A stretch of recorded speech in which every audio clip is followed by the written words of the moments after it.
right, Faye from Durham. What would you say is the biggest weight loss tip you tell patients? Boy, I have a lot of tips that I tell patients. So I don't know that I have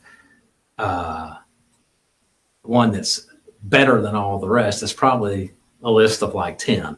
But a couple that come to mind is that the first one probably is the finish line is the grave. Because if you're trying to lose weight, then you have to try to keep it off. And that's a long-term process.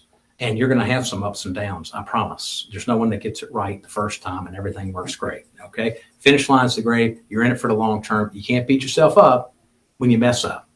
You just got to say, okay, fine, that's water under the bridge, and I'm getting back on the wagon now. That's the key right there, okay?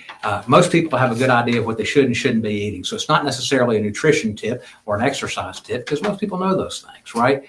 It's right there. You have to realize you're not perfect, and how are you going to respond to setbacks? So finish line's the grave. It's a long-term thing.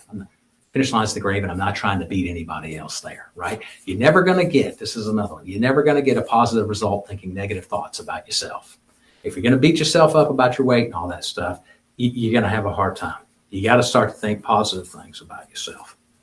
The third thing I would say is, for many of you, you need to ask yourself the question, hey, do I need long-term medicine to make this a reality for me? Okay. And for me, that answer is yes. Okay. Just if I had high blood pressure and required medicine to bring my blood pressure down, okay, it's not like when it comes down, I'm going to say, well, you know what? Hey, guess what? My blood pressure's down. I'll quit taking this medicine. Right. Okay. Because then the blood pressure is going to go back up.